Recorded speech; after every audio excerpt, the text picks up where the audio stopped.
नमस्कार, आप देख रहे हैं मुसर्रत टाइम्स लाइव। एक नजर इस विशेष रिपोर्ट पर। दिल्ली सरकार ने शराब खरीदने की उम्र घटाई। 2016 से अब तक दिल्ली सरकार ने एक भी नई दुकान को लाइसेंस नहीं दिया। आज दिल्ली के उप मुख्यमंत्री मनीष सिसोदिया ने प्रेस कॉन्फ्रेंस कर क्या कहा, सुने।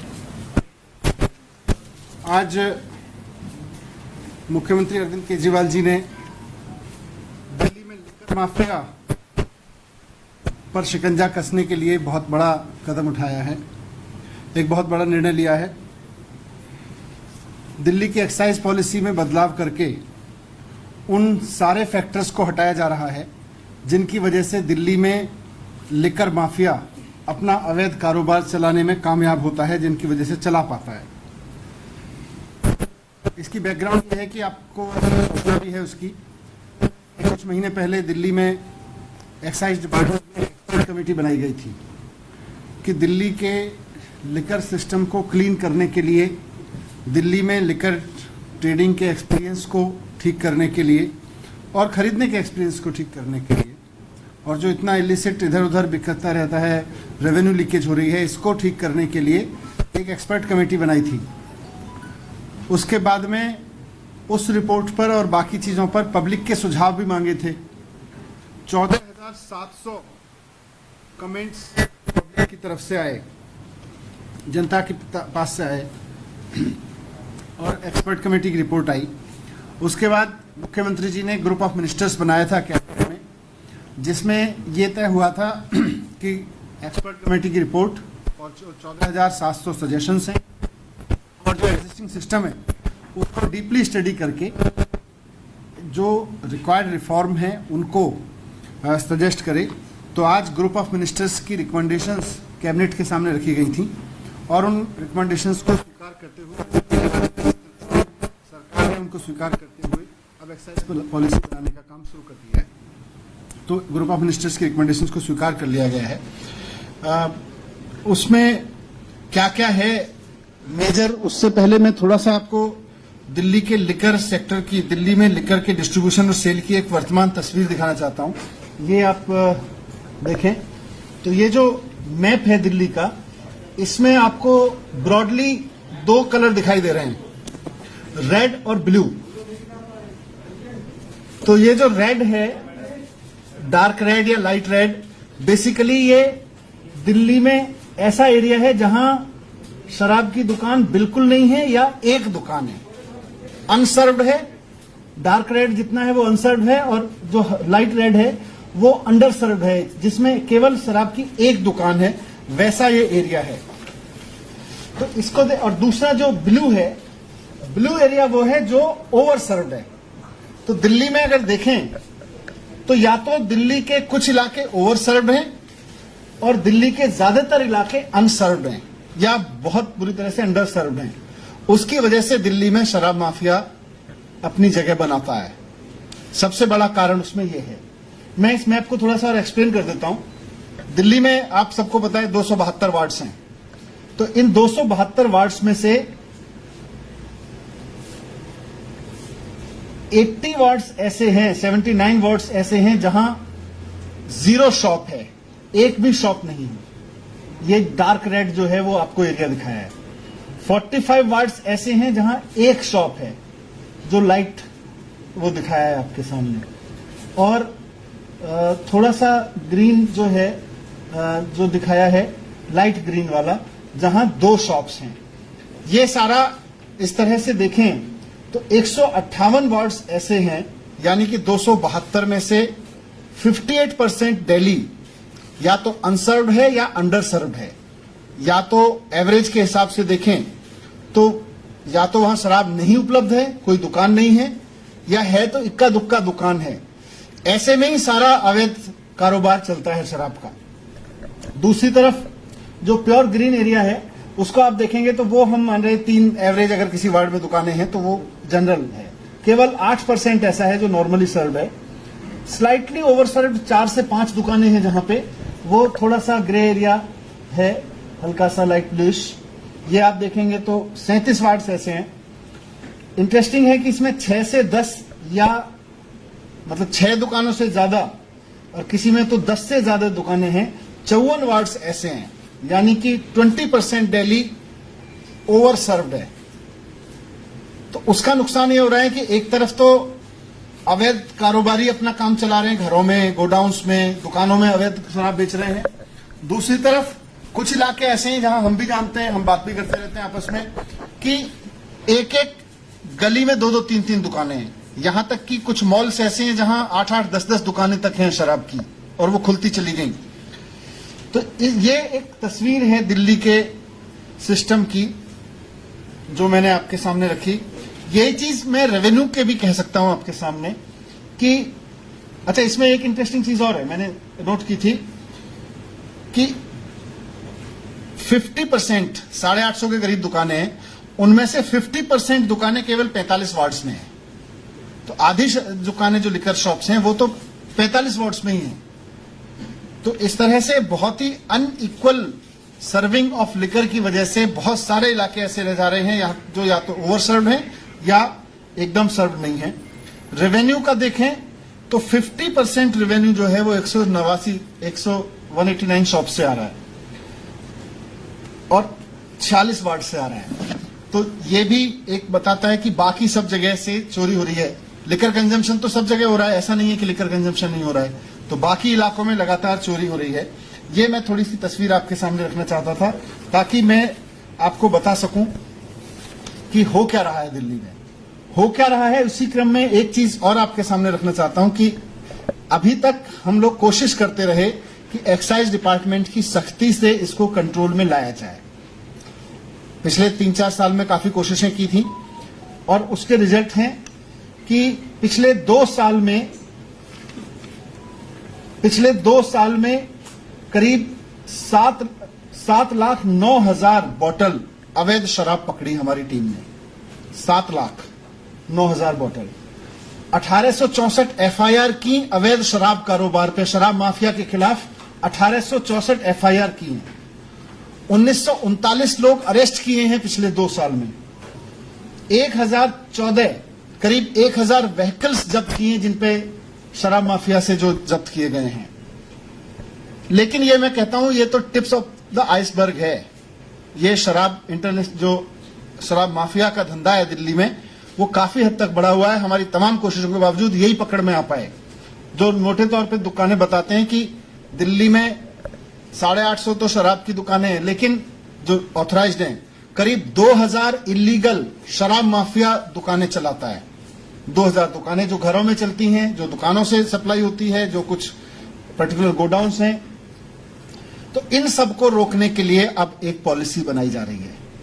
ग्रुप ऑफ मिनिस्टर्स ने इस सब को, पूरे शराब माफिया को शिकंजा कसने के लिए जो सुझाव दिए हैं वो इस तरह से हैं। अभी उसको मैं जिक्र करूंगा कि पहले तो ये तय किया है ग्रुप ऑफ मिनिस्टर्स ने और जो मुख्यमंत्री जी ने, आज सरकार ने स्वीकार किया मुख्यमंत्री जी के नेतृत्व में, कि दिल्ली में शराब की नई दुकान नहीं खोली जाएगी।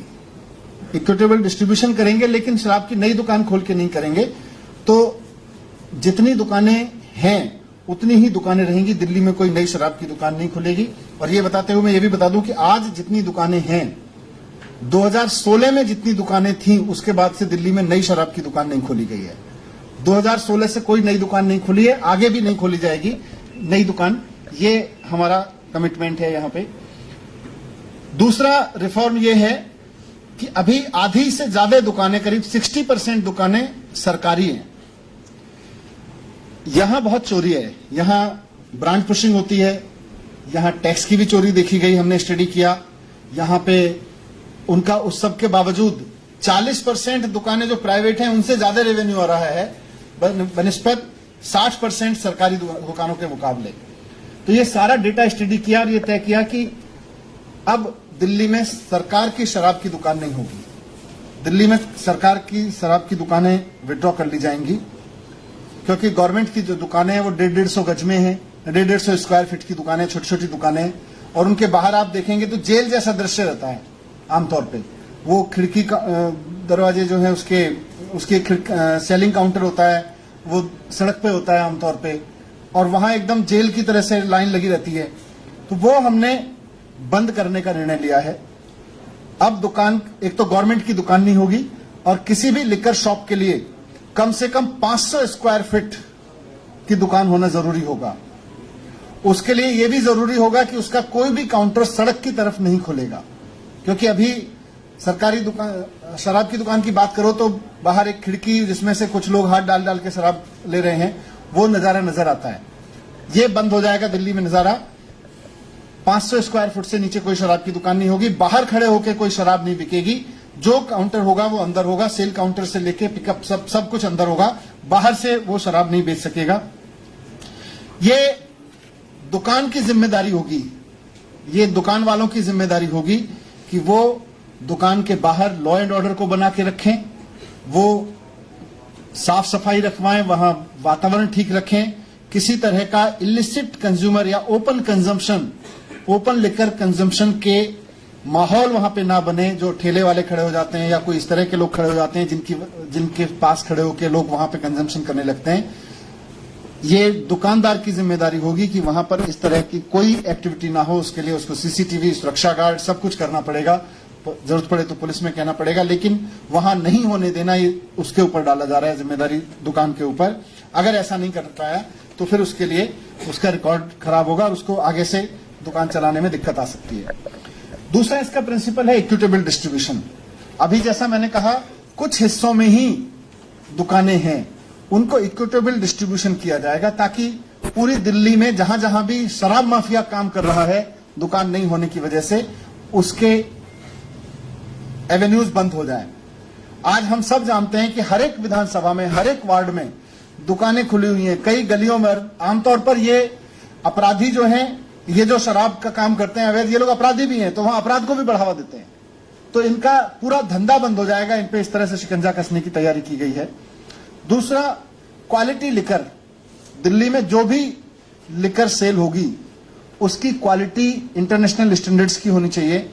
वो लो क्वालिटी स्पुरियस लिकर ना हो, इसके लिए सरकार अपना एक इंटरनेशनल सिस्टम बनाएगी चेकअप का, सर उसके क्वालिटी चेक का। ये इसमें तय हुआ है। एक और पहलू है कि देश में अलग अलग राज्यों में लिकर कंजम्पशन की परमिसिबल एज अलग अलग है। ये बहुत बार बात उठती रही है कि दिल्ली में ज्यादा है जबकि गुड़गांव, ये नोएडा, उत्तर प्रदेश में कम है। तो ग्रुप ऑफ मिनिस्टर्स ने रिकमेंड किया है कि दिल्ली में लिकर कंजम्पशन की एज नोएडा, उत्तर प्रदेश के बराबर कर दी जाए। दूसरा एक फैसला लिया है कि एज गेटिंग होगी। एज गेटिंग का मतलब है कि जिस एज तक की परमिशन है उससे नीचे के बच्चों को, उससे नीचे के व्यक्ति को ऐसे परमाइश में प्रवेश करने की अनुमति नहीं होती है जहां लिकर सर्व होती है। यानी कि रेस्टोरेंट्स खासतौर से जहां बार्स हैं या लिकर कंजम्पशन अलाउड है, जहां पे जिनके पास परमिशन है लिकर कंजम्पशन का, उन रेस्टोरेंट्स में केवल अगर अकेले बच्चे आते हैं तो 21 साल से कम के बच्चे को, जो भी एज लिमिट है उससे कम के बच्चे को प्रवेश करने की अनुमति नहीं होगी। तो ये एक एज गेटिंग एक इंटरनेशनल एक्सपीरियंस है, दुनिया भर में इसको लागू किया जाता है। खासतौर से माँ बाप इस बात को लेकर बहुत चिंतित रहते हैं कि हमारे बच्चे अगर अकेले जा रहे हैं तो वो कहीं जाके लिकर कंजम्पशन, कहीं लिकर उसमें बार में ना बैठें। तो किसी भी बार में या ऐसे रेस्टोरेंट जहां लिकर सर्व होती है वहां पर अगर बच्चे अकेले जा रहे हैं तो उनसे एज बार से नीचे के बच्चों को नहीं वहां पे अलाउ किया जाएगा, एंट्रेंस नहीं दी जाएगी। उसके लिए 21 साल। हमने यही फैसला किया है कि नोएडा के बराबर, उत्तर प्रदेश के बराबर की जाए। दूसरा, रेस्टोरेंट सेक्टर की, हॉस्पिटैलिटी सेक्टर की बहुत दिन से डिमांड्स थी कि बहुत सारे लाइसेंसेस, बहुत सारे उनके परमिशंस बहुत ऑब्सलीट हो चुके हैं। वो बहुत टफ कंडीशंस क्रिएट कर रहे हैं जबकि उनकी जरूरत ही नहीं है। ऐसे बहुत सारे लाइसेंसेस हैं। तो ईज ऑफ डूइंग बिजनेस के तहत हॉस्पिटैलिटी सेक्टर को, रेस्टोरेंट सेक्टर को फायदा पहुंचाते हुए बहुत सारे ऐसे परमिशंस, लाइसेंसेस, उनको या तो मर्ज कर दिया गया है या खत्म कर दिया जा रहा है। खत्म करने की हमने सिफारिश की है, जो इंडस्ट्री को परेशान करते हैं। इंडस्ट्री की फीडबैक लेके उस पर किया था, क्योंकि जो हॉस्पिटैलिटी और रेस्टोरेंट सेक्टर में बिजनेस काम कर रहा है वो कहता है साहब मैं ईमानदार आदमी हूं, मैं ईमानदारी से टैक्स देना चाहता हूं, मैं ईमानदारी से सरकार के रूल फॉलो करना चाहता हूं, लेकिन आपके रूल इतने कॉम्प्लेक्स होते चले जाते हैं कि आदमी को परेशान करते हैं। हमें ईमानदारी से काम करने दिए जाए, हम ईमानदारी से टैक्स देने को तैयार हैं। तो उस पर भरोसा करते हुए, उसकी डिग्निटी का सम्मान करते हुए और उसकी ऑनेस्टी का सम्मान करते हुए बहुत सारे ओल्ड प्रैक्टिसेस ऑफ रेगुलेशन उनको खत्म किया जा रहा है। ये एक बड़ा डेवलपमेंट होगा। तो कुल मिला के मैं अगर कहूं कि इस पूरे अब जो रिफॉर्म होंगे उसमें इस बात का ध्यान रखा जा रहा है कि टैक्स की, कर की चोरी ना हो। दिल्ली में किसी भी हालत में नॉन ड्यूटी पेड लिकर ना बिक सके, इसकी पूरी उसमें सिफारिशें हैं और हम उम्मीद करते हैं कि इसका रेस्टोरेंट इंडस्ट्री और इन सबको फायदा तो पहुंचेगा ही पहुंचेगा। जो रेगुलेशन होगा उसमें अपराध पे भी फर्क पड़ेगा शहर में, क्योंकि लिकर माफिया जो गलत तरीके से काम चलाता है वो अपराध भी बढ़ाता है। और इससे सरकार को भी ये फायदा होगा कि लगभग 20% रेवेन्यू एक साथ बढ़ेगा, क्योंकि अभी तक जो पिछले कुछ वर्षों का ट्रेंड रहा है लगभग 5% रेवेन्यू ग्रोथ होती है। तो ये हमारा एक मोटा मोटा आकलन है कि 1500 से 2000 करोड़ तक का रेवेन्यू इसमें बढ़ सकता है एक ही साल में। ये अपने आप में एक अलग तरीके का डेवलपमेंट होगा।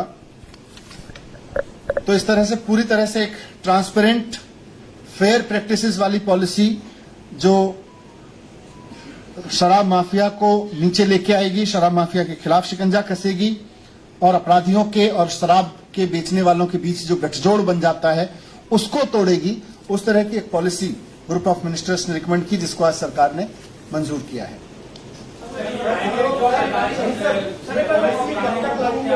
बस अब पॉलिसी इसी साल से लागू हो जाएगी। अब इसका आज सरकार ने इसकी ग्रुप ऑफ मिनिस्टर्स की रिपोर्ट मंजूर कर ली है, तो अब कुछ समय में हो जाएगी। वो क्या प्राइवेट खाते में जाएंगे, उसका क्या? वो सरकारी दुकानें सब अब सरकार सरकार लिकर शॉप नहीं चलाएगी, इन सबको प्राइवेट सेक्टर को दिया जाएगा, उसको बिडिंग के लिए दिया जाएगा। बॉर्डर भी है, मिड भी है। आप देखो बड़ा सरप्राइजिंग है, हम भी सोचते थे केवल बॉर्डर है, अंदर भी है। कौन सा चार्ट दे?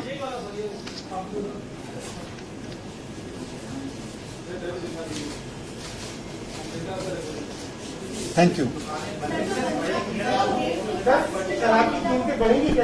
नहीं, मुझे नहीं लगता, क्योंकि अब ये तो मार्केट पे निर्भर करेगा, लेकिन उसकी क्योंकि अल्टीमेटली कोई भी कॉस्ट है वो आप नेबरिंग स्टेट्स के हिसाब से ही तय हो जाती है अपने आप, और मार्केट अपने आप तय करता है।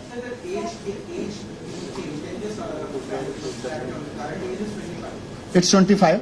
नोएडा उत्तर प्रदेश में अभी ये 21 साल है।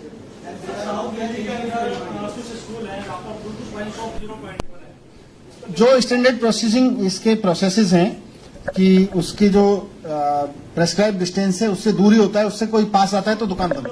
आप बता दीजिएगा स्कूल कौन सा है। शराब की दुकानें अब तभी खुलेंगी जब वो 500 स्क्वायर फीट की होगी। वो बता देंगे, अलग से बता देंगे, अभी उसको बता देंगे।